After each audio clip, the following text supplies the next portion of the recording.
Greetings, everyone.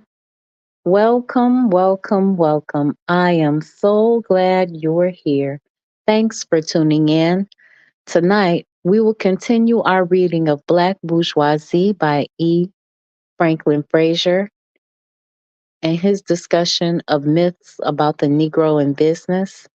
We'll be picking up on page 137. Greetings. My name is the Revolutionary Matron, and my show is called The Learning Curve. I broadcast on a network called KWAZ Radio. There are other hosts on the network I'd like you to meet. Greetings, everyone. This is Koku from the Bitter Medicine Podcast, inviting you to tune in to the Bitter Medicine Podcast on KWAZ Radio. Peace, family. This is Oni, inviting you to listen to the Pro-Black Perspective, where Black problems are addressed with Black solutions. This is D Webb with the Harsh Reality Podcast, asking you to tune in where we tackle the news of the day that affects our community, only on KWAZ Radio. The views, thoughts, and opinions expressed here belong solely to the respondent, and they do not necessarily reflect any broadcast networks, affiliates, nor sponsors. The Learning Curve is a broadcast created for the benefit of my global community. Black is a consciousness. Content is being used for our commentary, research, criticism, education, scholarship, teaching, preaching, and news reporting. No copyright infringement is intended. I will make enunciation mistakes. I will give you my opinion about the information. And if you ever ask, I will send you my source. Beliefs in regard to the myths surrounding Negro business are not affected by the facts represented in Chapter 2. For example, it has always been claimed that despite the oppression of the Negro in the South, there was a compensatory fact, namely, that the South offered an opportunity for the development of Negro business. This claim is still made today by those who believe in the myth that despite the fact that in proportion to population, there are more retail stores in the North than in the South, and that the stores in the North have a larger number of full-time employees and a greater volume of sales. Moreover, despite the fact that there are less than half as many stores in the North as in the South, the total payroll in the North is greater than that in the South, and the sales 3/4 as great as in the South. Nor has the belief in the myth been affected by the fact that attempts of Negro businessmen to establish industrial undertakings have constantly resulted in failures. Even when they have had the support of Northern white philanthropists, Negroes have failed to establish industries of any importance. For example, during the first decade of the century, Julius Rosenwald was persuaded by Booker T. Washington to invest $30 million in cotton oil mill in Mount Bayou, an all-Negro town in Mississippi. This venture failed, as other such ventures, and the oil mill was converted into a dance hall. Negroes appealed again to Julius Rosenwald in the 1920s to salvage the wreckage of the manifold undertakings of a Negro banker in Atlanta who attempted to build a large financial empire on the basis of stores and real estate holdings. But on this occasion, Rosenwald evidently did not think that his philanthropic contributions to Negroes should include the salvaging of their unsound business undertakings. Nevertheless, Northern philanthropy has been sympathetic to the efforts of Negroes to create business empires. This has been manifested especially in their financial support of the study of Negro business. Despite the myths surrounding the importance of Negro business, the obvious fact that Negro businesses have failed to become important has continually haunted the minds of the most ardent believers in Negro business as a solution to the Negro's problems. Hence, there has been a constant interest in discovering why Negro businesses have failed so often or have not become important in the economic life of the Negro. A quarter of a century ago, the Spelman Fund, established through Rockefeller contributions in social research, made an initial grant of $15,000, which was supplemented by $5,000 for the study of Negro business. The chief results of this study, which comprised less than 50 pages, were to show that almost all Negro businesses were small retail businesses and undertaking establishments serving Negroes, that they were conducted by their owners, and that they were in Negro neighborhoods. But once again, in 1943, the General Education Board was requested by Atlanta University and the National Urban League to contribute $25,000 to a study of Negro business. The cooperation of the National Urban League was sought by Atlanta University because the league had become convinced that Negroes might help themselves by improving and expanding the business enterprises which they control. Neither of these studies revealed the fundamental causes of the failure of the Negroes to carry on successful business enterprises, either on a small or a large scale. They did not deal with the simple but fundamental sociological fact that the Negro lacks a business tradition or the enterprise of people who, over generations, have engaged in buying and selling. Neither the tradition of the gentleman nor his pleasant peasant heritage had provided the Negro with this outlook on the world, nor did these studies deal with the relation of the efforts of the Negro to establish factories and business enterprises to the structure of the American economy. To have presented such facts with these studies would have tended to destroy the Negro's faith in the myth. I have heard Professor Harris criticized by the president of a Negro college because of his book, The Negro as a Capitalist. He showed that one of the fundamental causes of the failure of banks was the impossibility of the Negro banks to function in a segregated Negro economy, which lacked sound businesses requiring credit. The college president's criticism was not directed against the facts presented in the study, but against its effect upon the Negro faith in business enterprise as a solution to his economic problems.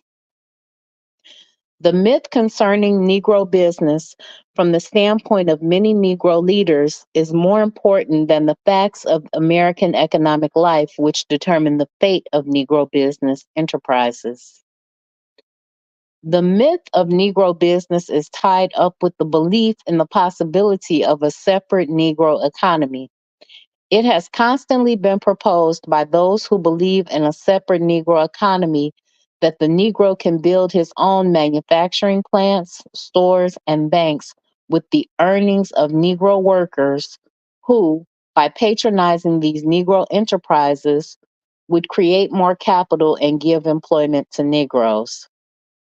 Of course, behind the idea of the separate Negro economy is the hope that the Black bourgeoisie is the hope of the Black bourgeoisie that they will have a monopoly on the Negro market. They state that it is a sacred obligation of Negroes to patronize Negro business, and that they should not complain if they pay higher prices for goods and cannot buy exactly what they want so long as they buy from Negroes. During the Depression years, the Black bourgeoisie in northern cities began to sponsor a campaign with the slogan, Don't buy where you can't work. The result of this campaign was the growth of anti Semitism, which expressed itself during race riots when Jewish businessmen in Negro neighborhoods became targets of Negro mobs. The idea of a separate economy was given an odd turn by a Negro college professor who taught and popularized the theory of the double duty dollar. According to this theory, the Negro worker would not only purchase with his dollar the necessities of life, but he would provide with the dollar he spent the wages for Negro workers.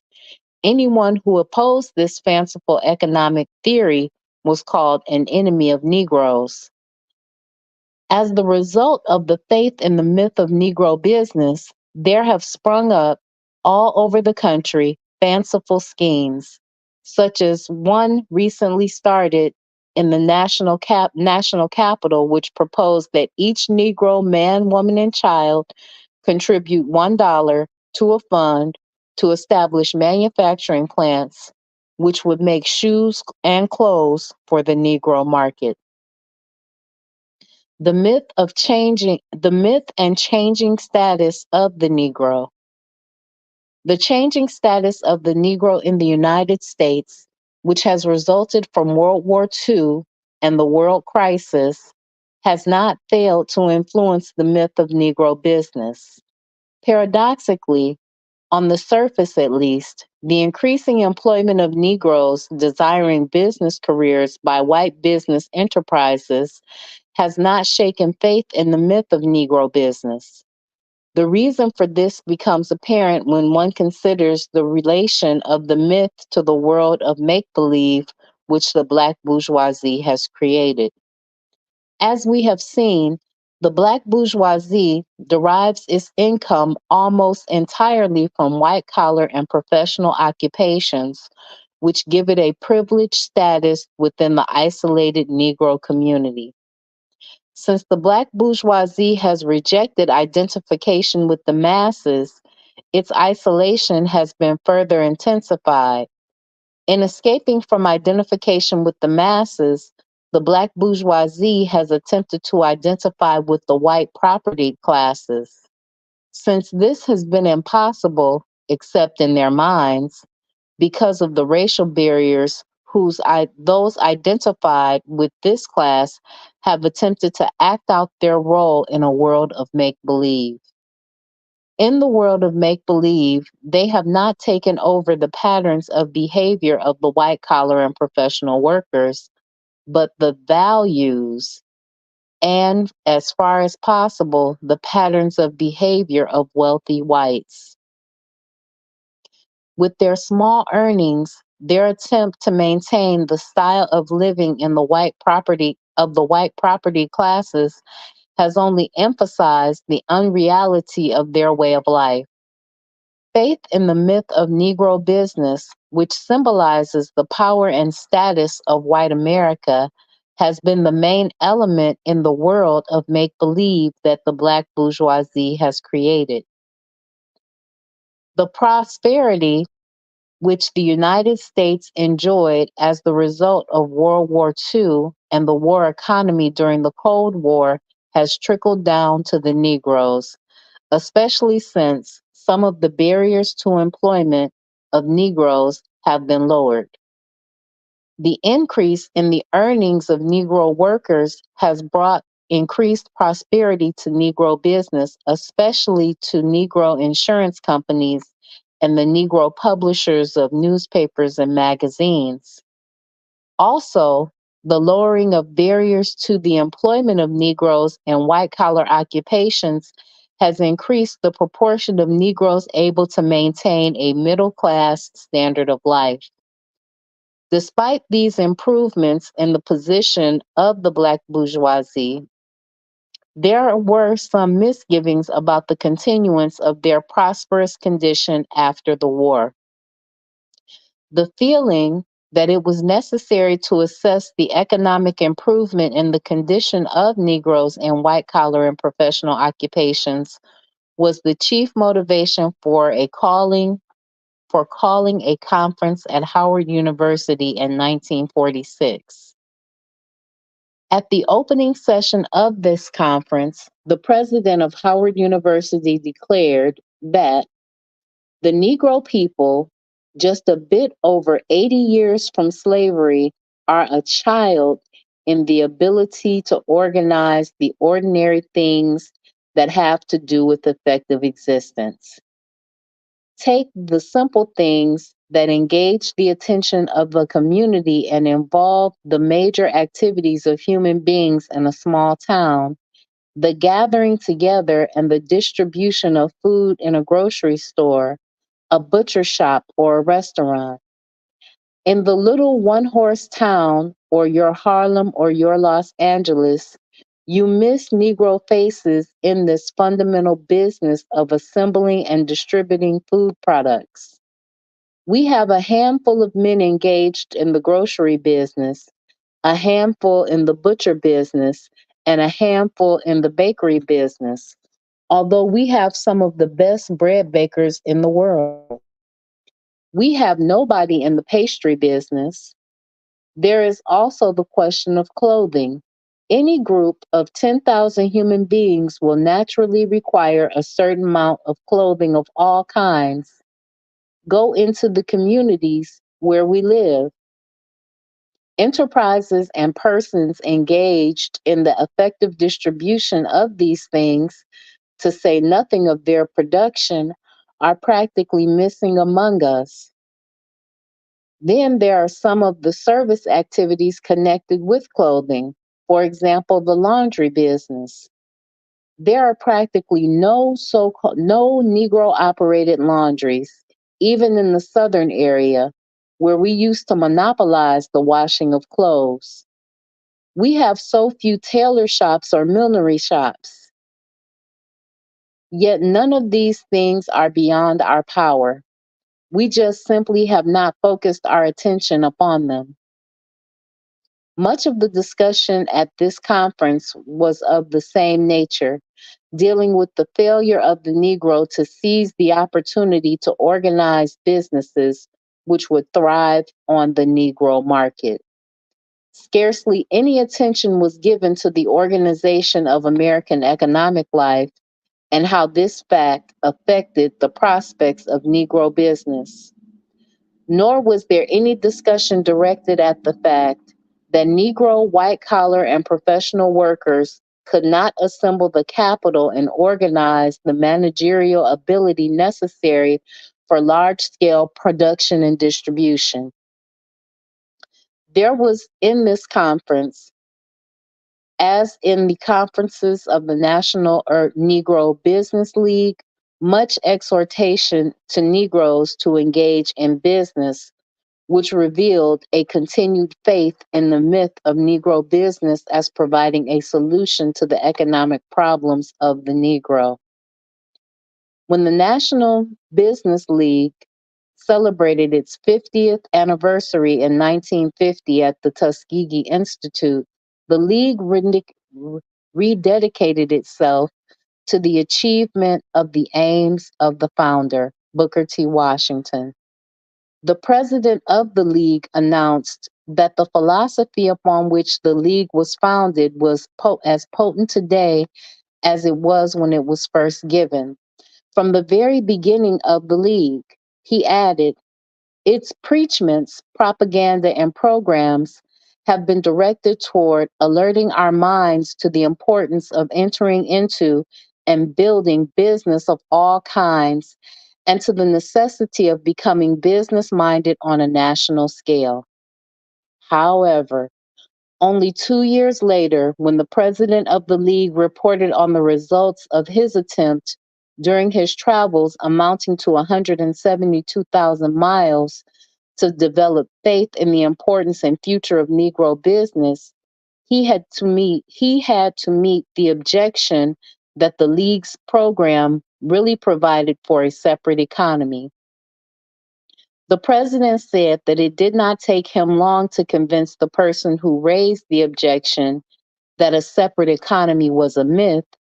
Then he explained, The customer of the Negro owned grocery may work for and get his money from employment at General Motors or General Electric or at the Ford automotive plant or in the department stores owned by other groups. That fact alone eliminates the possibility of a separate economy.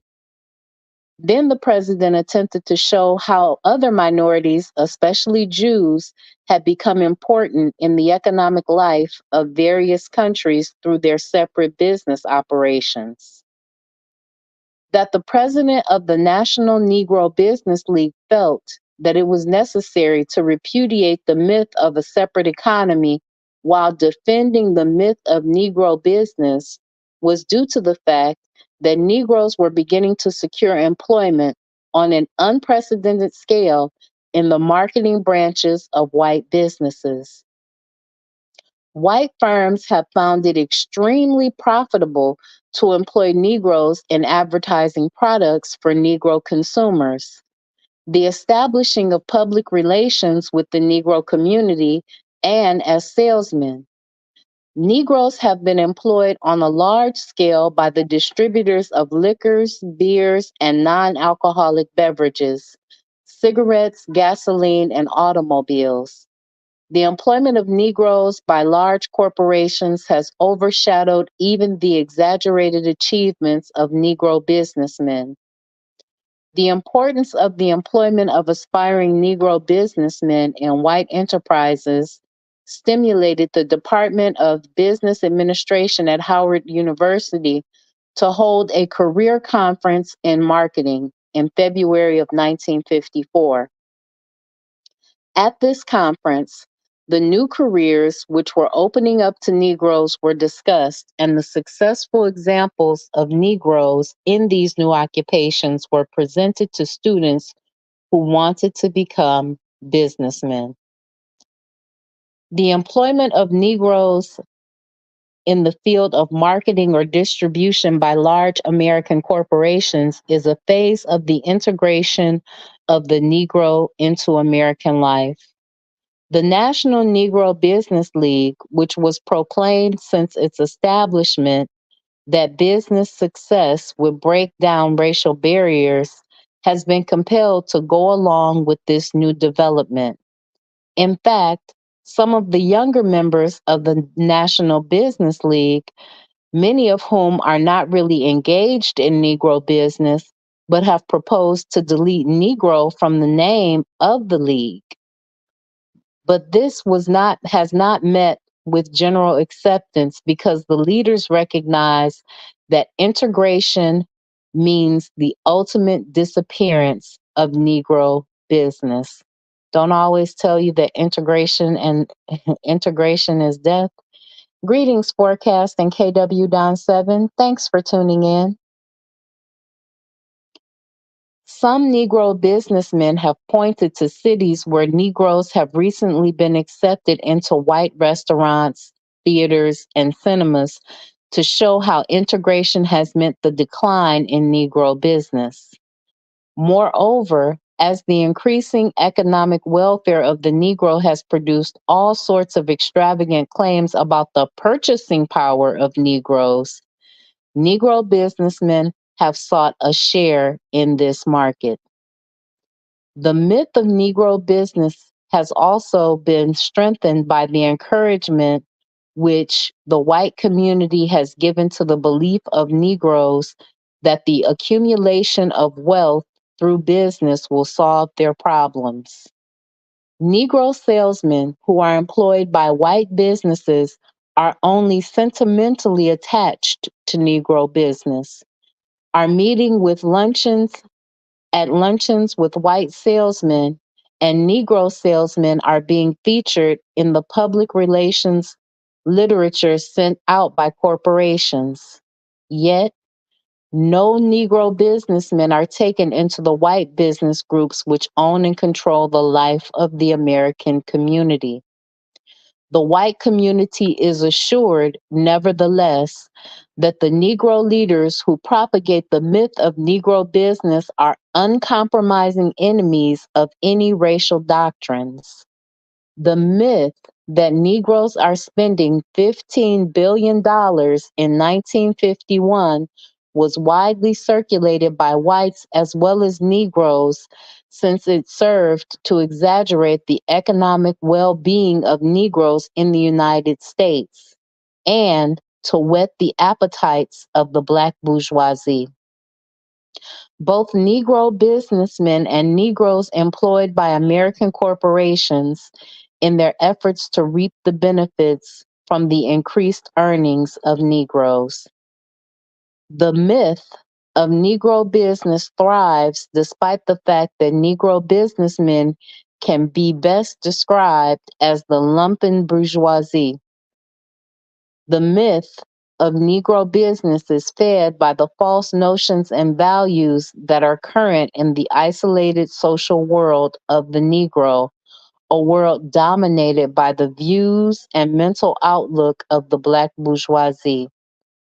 To the extent which these false notions influence the outlook of Negroes cannot be illustrated than by the case of the Negro Pullman porter who owned his home and 4 shares of stock, valued at about $80, in a large American corporation.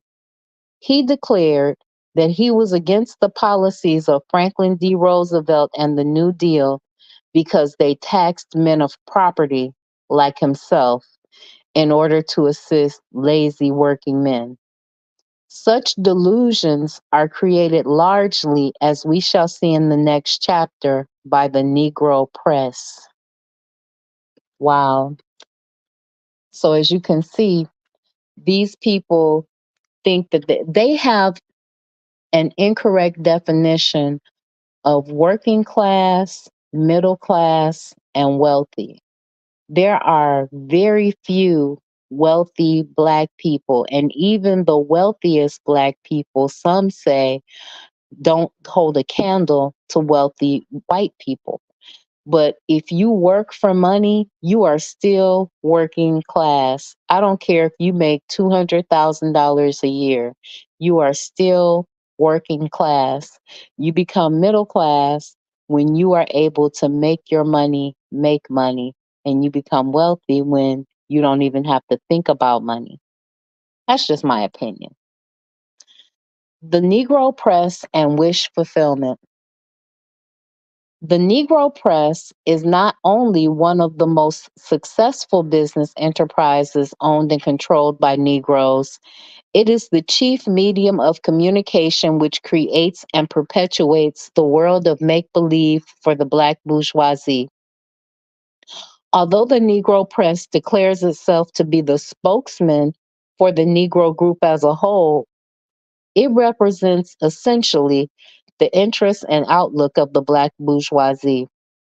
Its demand for equality for the Negro in American life is concerned primarily with opportunities which will benefit the Black bourgeoisie economically and enhance the social status of the Negro. The Negro press reveals the inferiority complex of the Black bourgeoisie and provides a documentation of the attempts of this class to seek compensations for its hurt self esteem and exclusion from American life. Its exaggerations concerning the economic well being and cultural achievements of Negroes its emphasis upon Negro society all tend to create a world of make believe into which the Black bourgeoisie can escape from its inferiority and inconsequence in American society. The romance of urban life.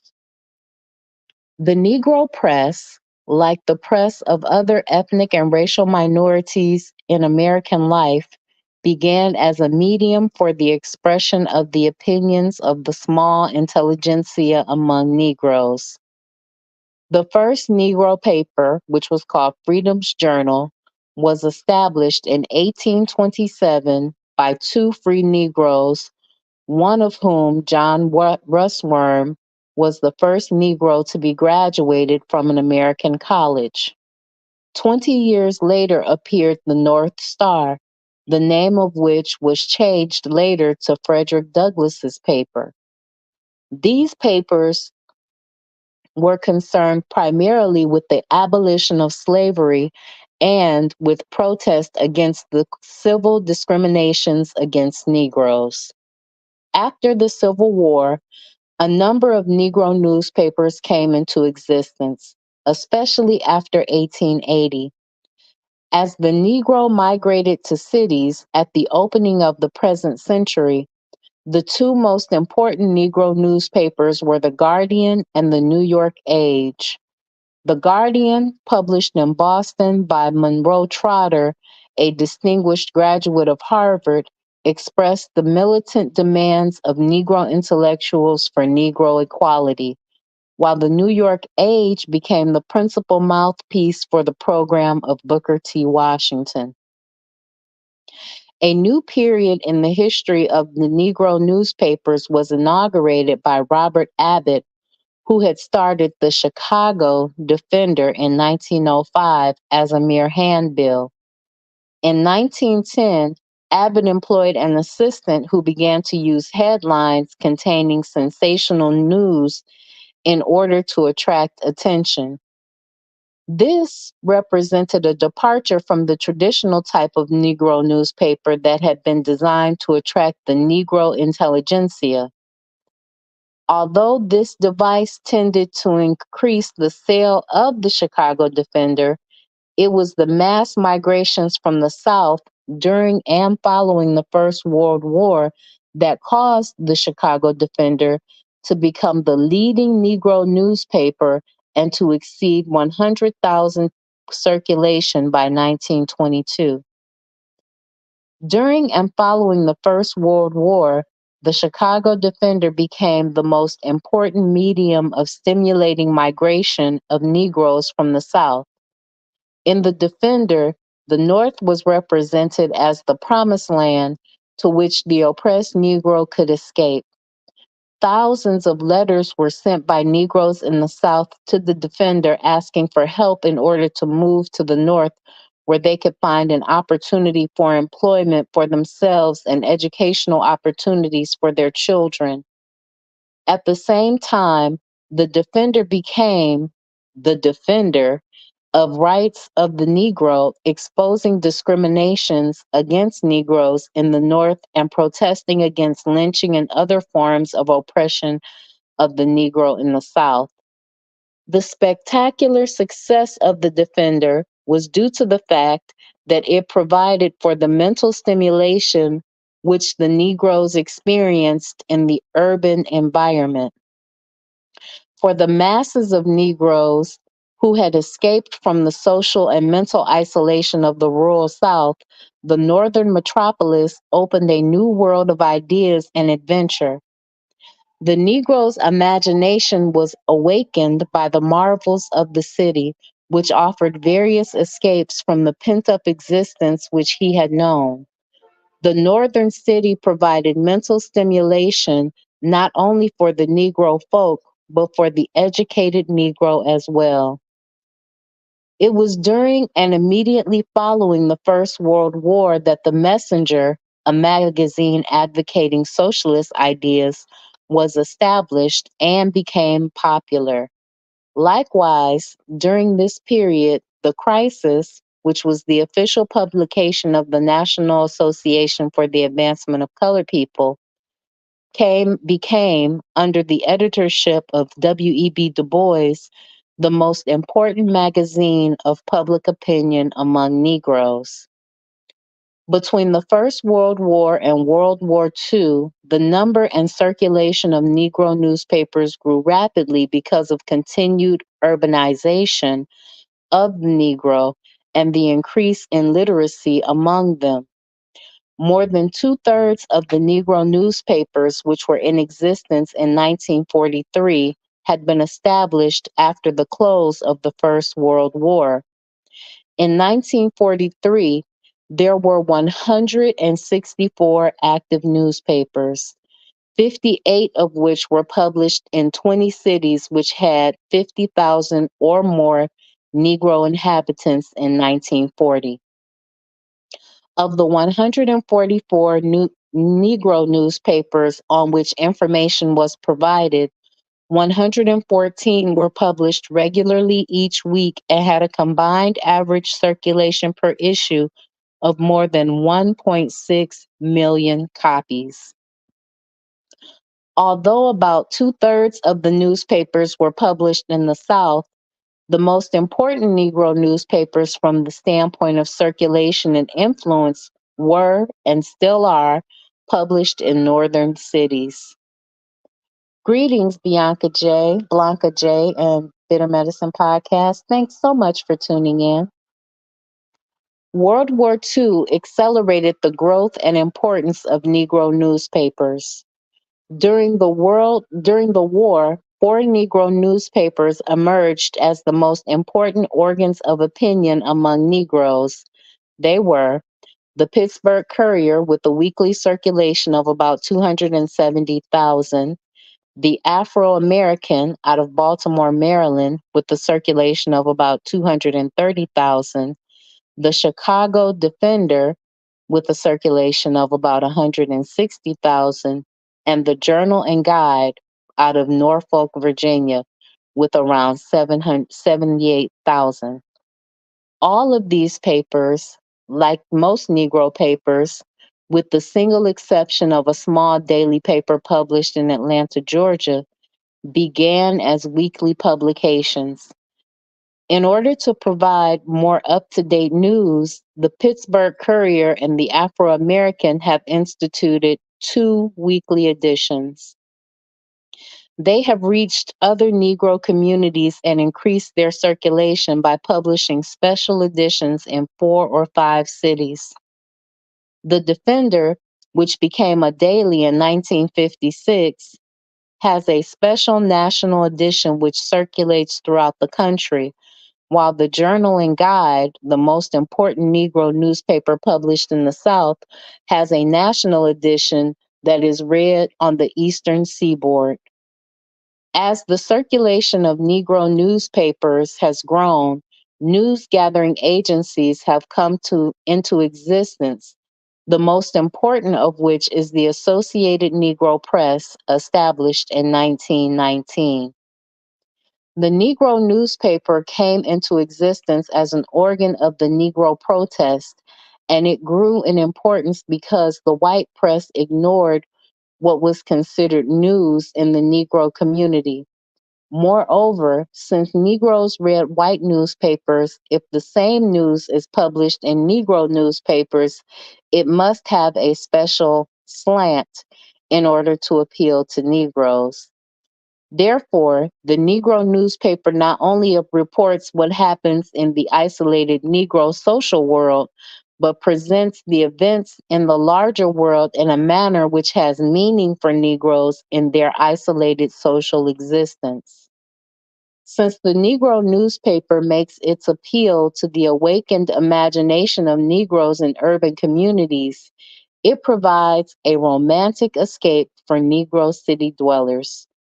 During World War II, a number of Negro magazines, similar to Life, with pictures accompanied by romantic stories of the activities of Negroes both inside and outside of the United States, began to circulate widely among Negroes.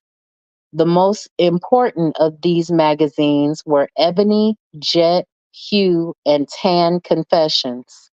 The last named renamed Tan and made a full-sized magazine, are published by the same company.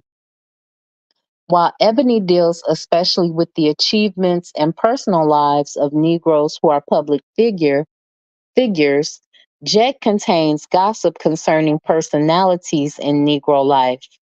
Although Tan is not as sensational as its predecessor, it nevertheless carries the stories of sex, attraction, and romantic love, both sanctioned and condemned by the prevailing morals.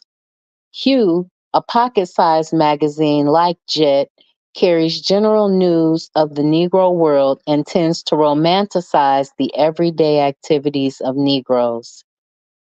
Although the Negro press, including magazines as well as newspapers, claims to be published in the interests of the race, meaning the Negro. It represents primarily the interests of the Black bourgeoisie and promulgates the bourgeois values of the make believe world of the Black bourgeoisie. Achievements of the race.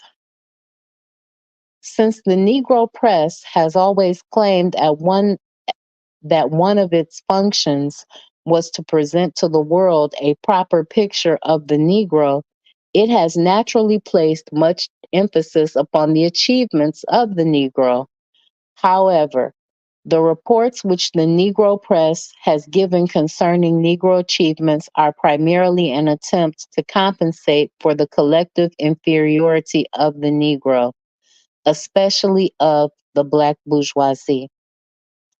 Consequently, the significance which the Negro press attributes to these achievements generally has little relation to the world of reality outside of the world of make believe into which the Black bourgeoisie has found an escape.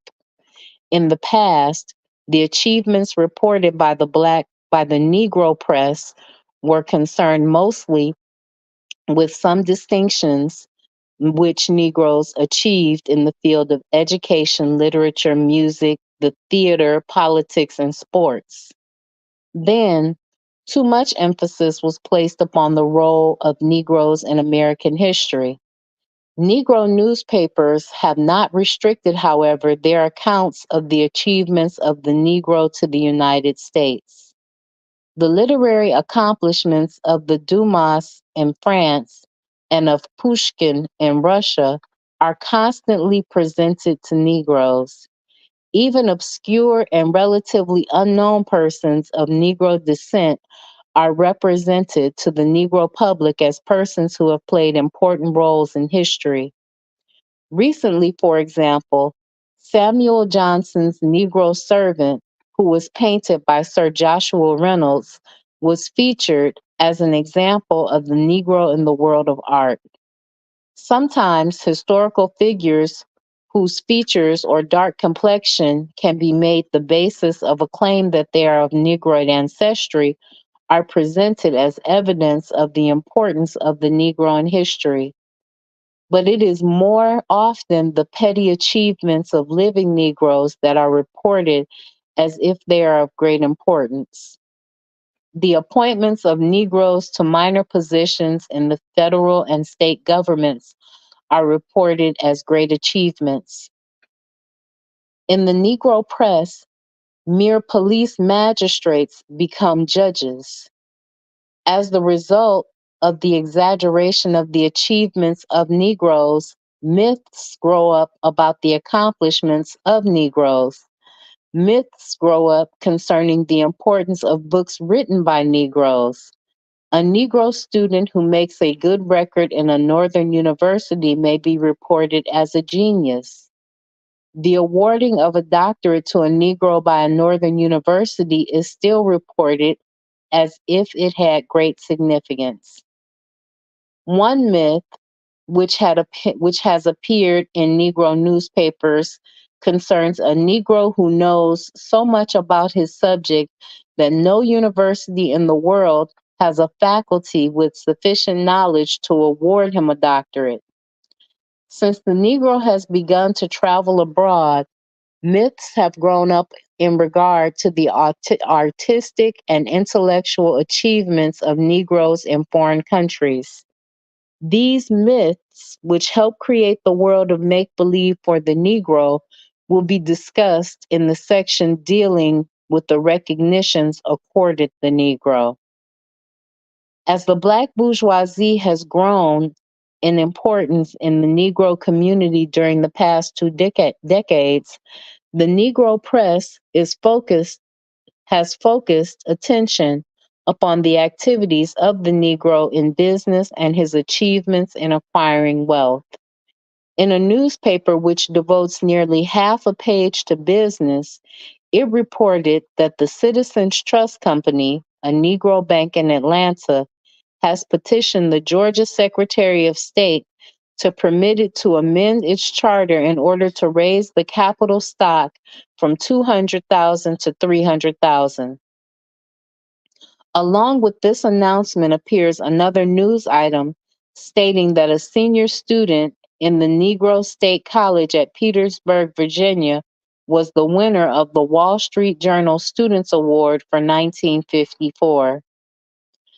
3 weeks earlier, there appeared in this same paper the announcement that a Greek letter sorority in Nashville, Tennessee, was planning for its National Business Week. In a news story with a picture of the ceremony, this paper reported 3 weeks later that the wife of the president of the Negro College in the same city crowned an employee of a Negro church publishing house Miss Business and Professional. In the business column of this same paper, one learns that a business fraternity is being organized in the Negro State College at Greensboro, North Carolina. However, these typical items, which were taken at random from the business column of a Negro newspaper, lack the romance that surrounds the Negro's acquisition of wealth, which one finds in Ebony. 5 years ago, Ebony carried an editorial entitled Time to Stop Begging. The editorial opened with the sentence, "In this day of confiscatory income taxes, all-powerful labor unions, and fast-spending heiresses, dusk seems to be approaching for the American age of philanthropy."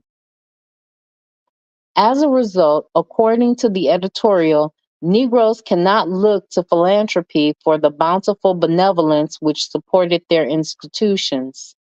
However, fortunately, however, this will bring an end to the control which philanthropy once exercised over Negro leaders, a pattern which had been set by Booker T. Washington. Then the editorial asked the question, where is the money coming from to support Negro institutions? It answers this question by saying that it will come from Negroes.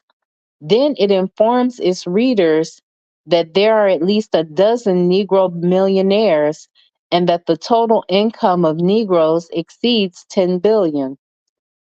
In this same issue, there is an illustrated article on the 10 richest Negroes in America. The 10 richest Negroes included an 82-year-old retired multimillionaire in Texas, the head of the North Carolina Mutual Life Insurance Company, and a number of businesses in Durham, North Carolina, the wealthiest Negro undertaker, Marion Anderson, two brothers, multimillionaires, who were kings of the policy racket, two brothers who owned cotton farms and manufactured embalming fluid, a specialist who is considered the richest Negro doctor, Father Divine, two brothers who acquired wealth from oil on their farm in Oklahoma, and a Jamaica born Negro who owns real estate in New York City. The article informs the reader that the Negro capitalist in Durham has a $25,000 home and draws an annual salary of $20,000, while the undertaker has an annual income of $100,000. The Negro doctor has an 18-room house in Chicago valued at $45,000, while the owners of the oil wells in Oklahoma have received as much as $25,000 monthly from the big three corporations to which they lease their oil wells. The reader is also informed that one of the brothers who owned the oil wells once owned a $6,500 custom built Chrysler Thunderbolt, while the other brother gave his divorced wife a $50,000 home, an automobile, and a $400 a month for life. It did not mention how his divorced wife would maintain a $50,000 home and an automobile on $400 a month. Accompanying the story of each of the six of the richest Negroes in America, there is information on the next richest Negro. For example, the reader learns that the next richest Negro doctor has an annual income of $25,000 and has a home worth $40,000. Next to Marian Anderson is a Negro comedian who earns $150,000 annually and owns a home worth $50,000. And next to Father Divine is a leader of a cult, Elder Solomon Lightfoot Michaud, who has gained notoriety as the Happy I Am radio preacher. Second to the two kings of the policy racket, who are supposed to be worth $3 million, is a policy king who is worth $500,000 and owns a suburban home valued at $25,000. A later issue of Ebony of the same year contained an illustrated article entitled Wealthy Widows. In the introduction to this article, it stated that, along with white society, Negro America too has its share of widows of both kinds, the merry widows and the retiring old in years and spirit away variety. Leading the list of wealthy society widows is the widow of the king of the policy racket in Chicago. In addition to a $150,000 trust fund, the dead policy king left his widow $30,000 in American telephone and telegraph stocks. Then follow pictures and stories of 25 other wealthy widows. 5 of these widows inherited their money from husbands who were undertakers, 5 from real estate dealers, and 5 from physicians. There were 2 widows who owed their money to their husbands who were newspapermen, and 2 whose husbands were in the life insurance business.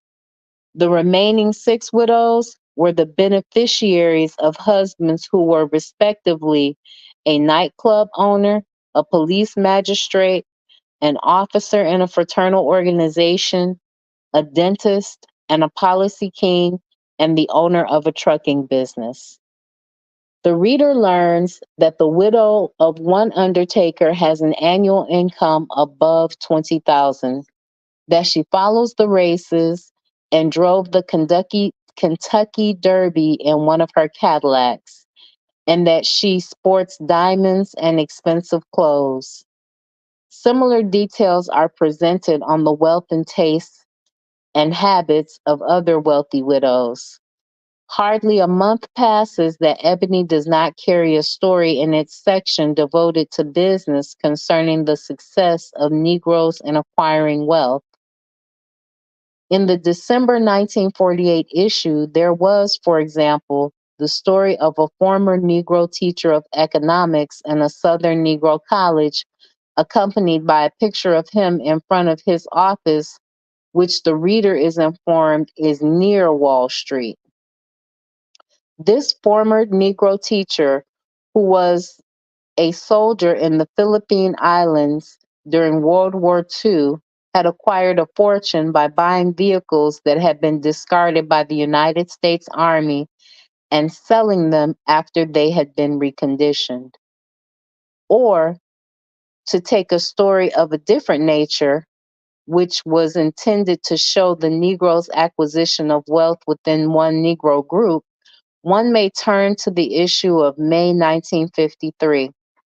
This illustrated story, which was entitled Death, a Big Business, told how Negro undertakers, or morticians, as they have come to be known, do a gross business of $120 million a year as a result of 150,000 Negro funerals. According to Ebony, the 3,000 Negro undertakers have a monopoly on burying Negroes, and their mortuaries have become the most attractive business owned by Negroes in most cities. In some of the similar smaller towns, Negro undertakers are not only the richest Negroes, but their businesses constitute the only Negro business. Greetings, Brother Bakari. It appears from the statement of one undertaker that the Negroes insist upon having Cadillacs for the funerals of their relatives. They desire in regard to Cadillacs, their desire in regard to Cadillacs seems to be a reasonable demand in light of the editorial which appeared in Ebony of September 1949. In this editorial entitled Why Negroes Buy Cadillacs, it was stated that wealthy Negroes should not be criticized anymore for buying Cadillacs, while the masses of Negroes live in slums than well to do whites who buy Cadillacs when numerous whites are unemployed. The editorial concludes that although too often Negroes with Cadillacs cannot afford them, the Cadillac is a worthy symbol of their aspiration to be genuinely a first class American. In becoming first class Americans, Negroes, at least the Black bourgeoisie, are breaking into the money market of the United States, according to Ebony. In an illustrated article entitled Negroes in Wall Street, there were featured in the October 1950 issue two young Negroes, each of whom is employed at a brokerage firm in Wall Street.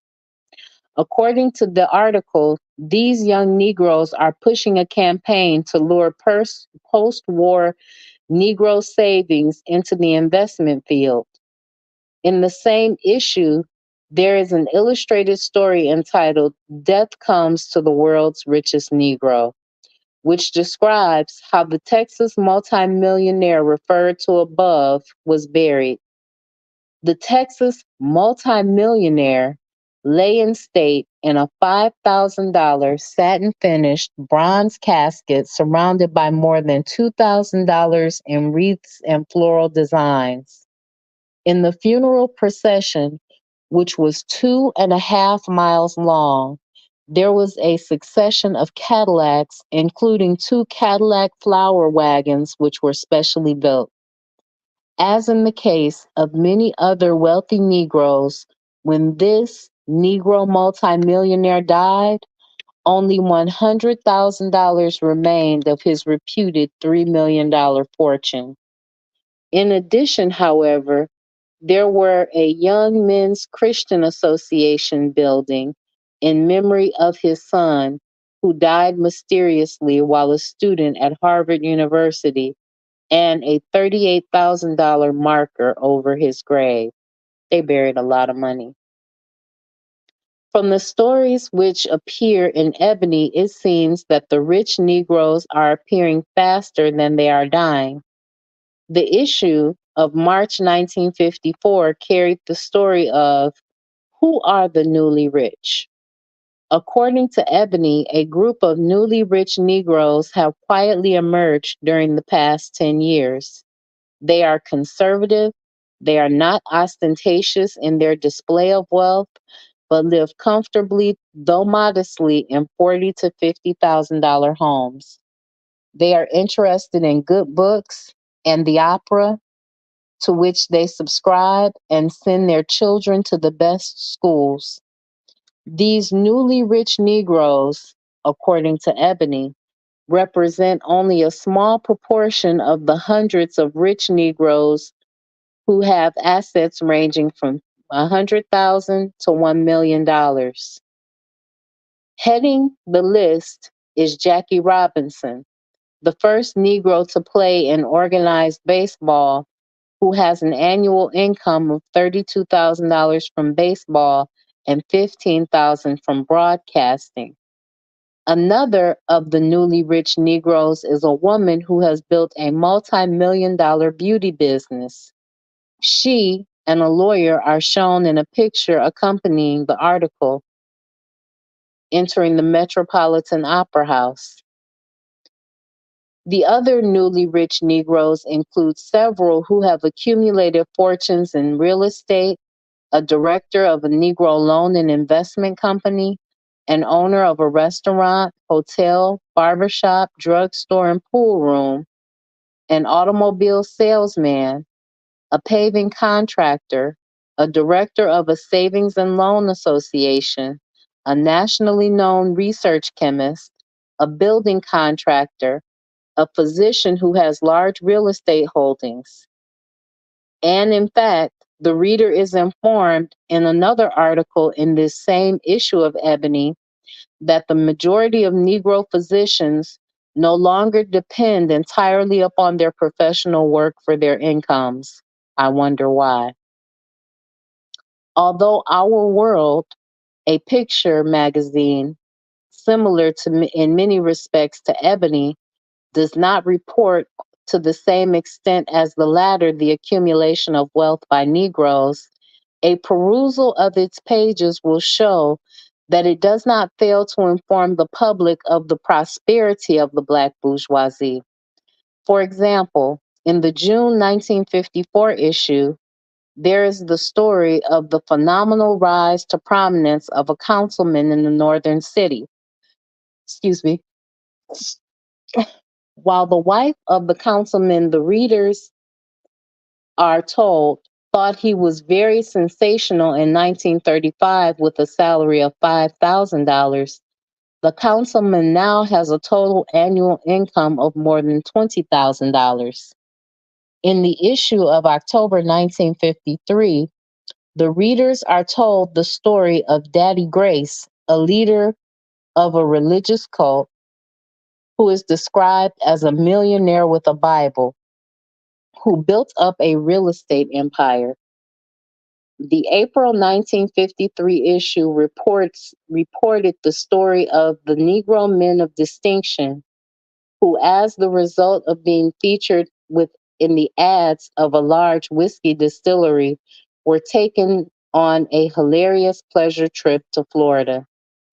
This story was an indication of the recognition shown the Black bourgeoisie by the white business world. So, as you can see, these people don't understand money and wealth because $20,000 might seem like a lot of money to you, but if they're looking to compare it to the white world, that's not a lot of money at all. But these were their standards, and they popularized these different things. I know that usually we talk about the books, but I have something to do tonight, so hold your questions until tomorrow. I will be back at 7 p.m. Eastern Standard Time. I will be back at 7 p.m. Eastern Standard Time tomorrow. I want to thank the Forecast, KW Don 7, Blanca J, the Bitter Medicine Podcast, and Brother Bakari. Brother Bakari says Daddy Grace was getting money from Black and white folks. Yes, he was. He believed in a mixed society. He was brainwashing them. He was brainwashing everybody. I know that Sister Raw and the elders are listening. I know that Tinkerbell 87 is listening. I thank the staff at Jesse's Kids and the staff at the Daycare Ladies Network for their contributions. I appreciate each and every one of you, whether you're a new listener or an old listener. I value your opinions. Please begin to make comments on what you would like to hear next because this book is soon coming to an end. We're just beyond the halfway point, and so we'll soon be at the end of this book. So I'm open to suggestions. I will post a question in the community tab. Thank you all so much for listening. Peace, guys.